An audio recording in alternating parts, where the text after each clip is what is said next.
நம்ம எல்லாருமே வந்து சிலர் வந்து நம்ம அங்கங்கே வந்து படிச்சிருப்போம், நிறைய பேரை பற்றி கேள்விப்பட்டிருப்போம். மோஸ்ட்டாக வந்து நாங்கள் ஃபாரினர்ஸ் பற்றி கேள்விப்பட்டிருக்கோம். அவங்க வந்து இந்த மாதிரி வந்து எவரெஸ்ட் வந்து கிளைம் பண்ணுன்றது அவங்களுக்கு வந்து ஒரு மிகப்பெரிய ஒரு ஆசையாக இருந்திருக்கு, நிறைய பேர் பண்ணியிருக்காங்க அந்த மாதிரி சொல்லிட்டு. பட் இந்தியாவில் முதல் பெண்ணா within a span of 7 months 2 மிகப்பெரிய ஒரு உச்சியை வந்து நீங்கள் வந்து தொட்டிருக்கீங்க. அந்த சிகரத்தை வந்து தொடுறதுன்றது சாதாரண விஷயமே கிடையாது. ஸோ ஃபஸ்ட்டு உங்களுக்கு வந்து இந்த ஆசை எப்படி வந்தது? ஏன்னா நீங்கள் வந்து ப்ரொஃபஷனலி நீங்கள் ஒரு டாக்டர், பயங்கர ஃபேமஸான ஒரு கிளினிக்கல் எம்பிரியாலஜிஸ்டாக இருக்கீங்க, ஒரு ஃபெர்டிலிட்டி எக்ஸ்பர்ட்டாக இருக்கீங்க. அது எப்படி இருக்கும்? அந்த ஒரு ரொட்டீனே வந்து ரொம்ப டயரிங்காக இருக்கும். கண்டிப்பாக டே அண்ட் நைட் ஒர்க்ஸ் இருந்துகிட்டே இருக்கும் உங்களுக்கு. அப்படி இருக்கும்போது நீங்கள் எப்படி வந்து ஒரு மவுண்டன் கிளைம்பிங் மேலே உங்களுக்கு ஆசை வந்தது? சரி, நான் ஃபஸ்ட்டு வந்து இதை கிளாரிஃபை பண்ணிக்கிறேன். ஒரு பாயிண்ட்டு, நிறைய இந்தியன்ஸ் கிளைம் பண்ணியிருக்காங்க, சப்மிட் பண்ணியிருக்காங்க எவரெஸ்ட்டு. நம்ம முத்தமிழ் செல்வி இங்கே ட்ரிச்சி சேர்ந்தவங்க, அவங்களே பண்ணியிருக்காங்க. பட் ஏஜ் நீங்கள் எடுத்தீங்கன்னா அட் 52, நீங்கள் இப்போ சொன்னா 52ன்னு சொல்லிட்டு எல்லாருக்குமே தெரியும். 52 ஒரே இந்திய பெண்மணி 2 பீக்ஸை கவர் பண்ணேன் ஷார்ட்டஸ்ட் டைம் பீரியடில். அதுதான் இதில் சாதனை. அண்ட் ஓல்டஸ்ட் பர்சன் ஃப்ரம் நம்மளோட சவுத் இந்தியாவிலேருந்து ஓல்டஸ்ட். அது வந்து சும்மா ஒரு நேம் சேக்ல சொல்லலாம், பட் ஆனால் வந்து ரொம்ப யங்கஸ்ட் ஒரு பர்சன் அப்படின்னு சொல்லலாம். அதுக்கப்புறம் நீங்கள் என்ன கேட்டீங்க, இந்த மாதிரி எப்படி எனக்கு மவுண்டன் கிளைம்பிங்கே அது ஒரு ஆர்வம் வந்துச்சுன்னு. அதுவும் இதையும் கிளாரிஃபை பண்ணிடுறேன். எவரெஸ்ட் வந்து நான் எவரெஸ்ட்டை சூஸ் பண்ணலை, எவரெஸ்ட் என்ன தேர்ந்தெடுத்தது.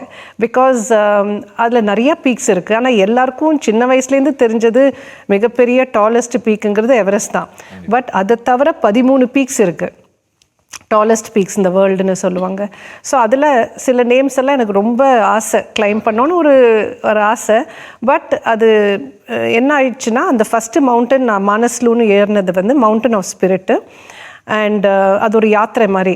ஸோ அதை முடித்த கையோடு அவங்க என்ன சொன்னாங்க, அடுத்த பீக் வந்து கிட்டத்தட்ட இந்த மானஸ்லூ மாதிரியே இருக்கிறது, உங்களுக்கு நல்ல ஒரு ட்ரைனிங் கொடுத்த பீக் மானஸ்லூ. ஸோ அடுத்தது நீங்கள் வந்து எவரெஸ்ட்டை தான் ஏறணும், அதுதான் கரெக்டான அந்த சீசனும் வந்துடும், ஏப்ரல் மே சீசன் வரும். அண்ட் அதை நீங்கள் இப்போவே சாதிக்கிறது பெட்டர். மீன்ஸ் இப்போவே நீங்கள் ஏறுறது அது பெட்டர். போக போக அப்புறம் நீங்கள் அந்த இன்ட்ரெஸ்ட்டை லூஸ் பண்ணக்கூடாதுன்னு சொல்லிட்டு கம்பெனியும் தேர்ந்தெடுத்துச்சு. ப்ளஸ் என்னோட கொலீக்ஸு, என்னோட மெடிக்கல் ஃப்ரெட்டர்னிட்டியில் இருக்கிறவங்க அத்தனை பேருக்கும் அந்த ஒரு பேர் நல்லா தெரிஞ்சதுனால, பிரியா நீ அடுத்தது எவரெஸ்ட்டை தான் நீ ஏறணும்னு சொன்னாங்க. ஸோ மற்றவங்க தேர்ந்தெடுத்து எவரெஸ்ட்டே என்னை சமன் பண்ணதுனால தான் அதை சூஸ் பண்ணி போகினேன். வீட்டில் என்ன மேம் சொன்னாங்க? ஏன்னா ஆல்ரெடி நீங்கள் ஒரு எஸ்டாப்ளிஷ்டான ஒரு டாக்டர், நிறைய சாதனைகளை வந்து நீங்கள் வந்து மருத்துவத்துறையில் பண்ணியிருக்கீங்க. பட் அதை தாண்டி இங்கே இன்னொரு அச்சீவ்மெண்ட் பண்ணணும், டோட்டலாக டாக்டருக்கும் இங்கே மவுண்டன் கிளைம்பிங்க்கும் வந்து எப்படி சம்மந்தம் இருக்கும்னு யோசிப்பாங்க. எப்படி பண்ண முடியுமா? அண்ட் நீங்கள் சொல்லியிருந்த மாதிரி வந்து உங்களை பார்க்குறவங்க யாரும் 52ன்னு சொல்ல மாட்டாங்க. பட் ஆனால் ஸ்டில் ஏஜ்ன்றது ஒரு ஃபேக்டராகவும் வந்து எப்படி ஒத்துக்கிட்டாங்க? ஆக்சுவலி ஒத்துக்கலை அவங்களுக்கு. ஐ திங்க் அந்த ஒரு இன்டென்சிட்டி தெரியல. ஏன்னா நான் ஒரு 8000 மீட்டர் பீக் சக்ஸஸ்ஃபுல்லாக முடித்ததுனால, அதுவும் 3 வீக்ஸ்லேயே முடிஞ்ச பீக் அது ஒன்று.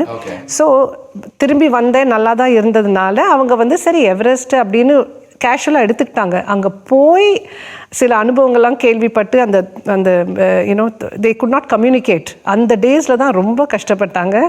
நல்லா திட்டு வாங்கினேன் திரும்பி வரும்போது. பட் இந்த மவுண்டனியரிங், மவுண்டன்ஸே இவங்க ஒரு வார்த்தை சொன்னாங்க, ட்ரெக்கிங் எனக்கு போக ஆசையாக இருக்குது, போகிறேங்கிறது. ஸோ அதுலேருந்து தான் ஆரம்பிச்சுது the whole thing. So Covid இயர்ஸில் வந்து அந்த ஸ்ட்ரெஸ்ஸும் பர்சனல் லாஸு, எங்கள் அப்பாவை தொலைச்சேன் கோவிடில். ஸோ அந்த ப்ராசஸிங், அந்த க்ரீஃப் ப்ராசஸிங்னு சொல்லுவாங்க, மேபி அதெல்லாம் ஒரு அக்யூமுலேட் ஆகி சேர்ந்து 2021 சரி மவுண்டன்ஸில் வந்து நம்ம நிறையா கற்றுக்கலாம். ஸோ நம்ம எனிவேஸ் உடல் பயிற்சியிலலாம் நிறையா ஆர்வம் உண்டு, நான் நிறையா பண்ணுவேன். ஸோ அதனால சரி இதுக்கும் மேலே நம்மளோட உடம்பையும் மைண்டையும் டெஸ்ட் பண்ணுற மாதிரி ஒரு ஜேர்னினா அது ட்ரெக்கிங் தான், நேச்சரோட கனெக்ட் பண்ணுறது. அண்ட் நேச்சர் டீச்சர்ஸ் யூ லெசன்ஸ்னு சொல்லுவாங்கல்ல, அதில் இருக்கிற பாடங்கள் வந்து லைஃப் லாங் ப்ளஸ் ட்ரான்ஸ்ஃபர்மேஷனும் நடக்கும். ஸோ அதனால நான் அதுலேருந்து ஆரம்பித்தது தான். மேம் நீங்கள் இவ்வளோ வந்து இதை பற்றி பேசும்போது அவ்வளோ அட்மைரபிளாகவும் இன்ஸ்பிரேஷனலாகவும் இருக்குது. பட் டெல்லஸ், இப்போ நீங்கள் சொன்னீங்க நிறைய விதமான சேலஞ்சஸ், நான் எக்ஸ்பெக்ட் பண்ணாத சேலஞ்சஸ்லாம் வந்தது, நானே கொஞ்சம் சாதாரணமாக தான் இதை எடுத்தேன் அப்படின்னு. நீங்கள் பேஸ் கேம்ப்னு சொன்னீங்க, சம்மிட்னு சொன்னீங்க. ஸோ இது எல்லாத்துக்கும் எந்த மாதிரியான ஹோம் ஒர்க், எப்படி நீங்கள் உங்களையே வந்து தயார்படுத்திக்கிட்டீங்க? ஸோ அப்படி பார்த்தா நான் 2021 மலை ஏற ஆரம்பித்தேன் ட்ரெக்கிங் மூலயமா. அதுக்கப்புறம் அதில் வர அந்த பலன்கள், அந்த இன்னும் கொஞ்சம் இது நம்மளோட பாடியை டெஸ்ட் பண்ணுறது, நம்மளோட மென்டல் கண்டிஷனிங் எல்லாமே அப்போலேருந்தே ஆரம்பிக்கும். ஸோ ஒரு மன உறுதி, ஒரு சகிப்புத்தன்மை இதெல்லாம் கூடுதலாக இருக்கும். நம்ம எவ்ரி இயர் போனோம்னா அது அப்படியே கூடுதலாக தான் ஆகும், அது குறைவாக ஆகாது.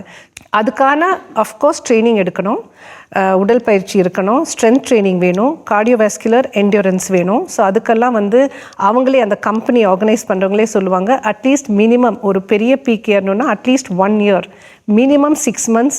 யாருக்கெல்லாம் அது ஏற்கனவே ஈடுபாடு உண்டோ அவங்களுக்கு 6 months, இல்லைனா 1 year ப்ரிப்ரேஷன். அண்ட் நீங்கள் சைக்கிளிங் போகலாம், ரன்னிங் போகலாம், ஸ்விம்மிங் பண்ணலாம். அது தவிர நீங்கள் வெயிட்ஸ் தூக்கணும். ஓகே. அண்ட் நீஸ் இப்போ என் வயசில் இருக்கிறவங்களுக்கு இப்போ 40 வயசுக்கு மேலேயும் சில பேர் வந்தாங்க. முக்கால்வாசி பேர் அந்த 30 to 40 அந்த ரேஞ்சில் இருப்பாங்க. But and very few youngsters. என் ரேஞ்சில் நான் தான் ஓல்டஸ்ட் என்னோட கேம்ப்லேயே. ஸோ அப்படி பார்க்கச்சே எங்களோட முட்டி, ஆங்கிள், ஹிப் ஜாயின்ட்ஸ் இதெல்லாம் தான் ரொம்ப முக்கியம். அண்ட் ஷோல்டர் ஸ்டெபிலிட்டி இதெல்லாம் வேணும். பிகாஸ் நீங்கள் வந்து ஏறணும், இறங்கணும், அண்ட் 12-13 hours நீங்கள் ஏறுவீங்க அட் அ டைம். ஸோ அதனால் இதெல்லாம் நம்ம ஸ்ட்ரென்தன் பண்ணால் தான் நம்ம அதை வந்து ஓரளவுக்கு பண்ணலாம். அங்கே ஏதாவது அடிப்பட்டு இன்ஜுரி வந்தால் கூட அட்லீஸ்ட் அந்த ஹீலிங் திறமையாவது இருக்கும். ஓகே. ஸோ டெஃபினெட்லி அதுக்கு வந்து ப்ரிப்பரேஷன் வேணும். ஓகே. ஸோ இதுக்கு பின்னாடி வந்து ஒரு மிகப்பெரிய ஒரு ப்ராசஸ் இருக்குன்றது தெரிஞ்சுக்க முடியுது. அண்ட் இந்த ஒரு பயணம் இருக்குல்ல மேம், இந்த ஜேர்னி வந்து லைக் எவ்வளோ நாட்கள் வந்து ஒரு சமிட் வந்து அச்சீவ் பண்ணுறதுக்கு வந்து தேவைப்படுது? அண்ட் இந்த ஃபஸ்ட்டு எங்கேருந்து ஸ்டார்ட் பண்ணுவீங்க, அதுக்கப்புறம் அந்த ப்ராசஸ் எங்கெல்லாம் போகும்? இதுக்குன்னு ஏதாவது பர்டிகுலராக வந்து ஒரு சர்டிஃபிகேஷனோ இல்லை ஒரு பெர்மிஷனோ அந்த மாதிரிலாம் இருக்கா? ஸோ இதை பற்றி எங்களுக்கு சொல்லுங்க. அதை சொல்கிறேன். ஸோ ஃபஸ்ட்டு நான் ட்ரெக்கிங் ஆரம்பித்தேன் 2021, சின்ன பீக்ஸு. வெஸ்ட் பெங்கால்லேருந்து ஆரம்பித்தேன், அப்புறம் நேபாளுக்கு போனேன், கோப்ரா ரிட்ஜு. அதுக்கப்புறம் என்னோட 50வது பிறந்த நாளுக்கு ஆஸ் அ கிஃப்ட் எனக்கு வந்து 2023 நாங்கள் கிளிமஞ்சாரோ ஏர்லான்னு போனோம். நானும் என்னோட க்ளோஸ் ஃப்ரெண்டும். நாங்கள் 2 பேரும் தான் அதுக்கு ட்ரைனிங்லாம் எடுத்து ஒன்றா தான் ட்ராவல் பண்ணிட்டு இருந்தோம். ஸோ கிளிமஞ்சாரோ போனதுக்கப்புறம் அடுத்த லெவல் என்னன்னு பண்ணும்போது அவங்க சொன்னாங்க இனிமேல் டெக்னிக்கல் பீக்ஸு. ஸோ டெக்னிக்கல் பீக்ஸ்னால் 6000 to 7000 அந்த மீட்டர் அந்த ரேஞ்சில் இருக்கிற ஏதாவது 2-3 பீக் பண்ணிங்களா, இல்லைனா ஒரு பீக் பண்ணால் கூட நீங்கள் 8000 மீட்டருக்கு குவாலிஃபை ஆகலாம். ஸோ யூஸ்வலாக இந்த ரவுட்டில் தான் போகணும், அதுதான் முறை. ஏன்னா ஒன்று சர்டிஃபிகேஷன் கிடைக்கும், அண்ட் இன்னொன்று அந்த ஒரு டெக்னிக்கல் ட்ரைனிங் இல்லாமல் நம்ம போய் புதுசாக ஒரு பெரிய மவுண்டனில் போய் நம்ம கற்றுக்கிட்டோன்னா அது சீக்கிரமாக வராது அப்ளை பண்ணுறதுக்கு. ஸோ அதனால் லோபோச்சே ஈஸ்ட் பீக்குன்னு நான் நேபாளில் டெக்னிக்கல் கிளைம் பண்ணேன். அது 6119 மீட்டர்ஸு. ஸோ அதை முடிச்சதுக்கப்புறம் எனக்கு நேபாள் மவுண்டனியரிங் இன்ஸ்டியூட்லேருந்து சர்டிஃபிகேஷன் கிடச்சிது, பெர்மிட்ஸ் கொடுப்பாங்க. ஸோ அதனால் ஃபஸ்ட்டு 8000 மீட்டர் பீக் வந்து மனஸ்லூ நான் சூஸ் பண்ணது. அவங்களும் சொன்னாங்க இட்ஸ் அ குட் பீக், ஏன்னா இதை பண்ணிட்டோன்னா அடுத்தது எவரெஸ்ட் எல்லாம் நம்ம பண்ணலாம்.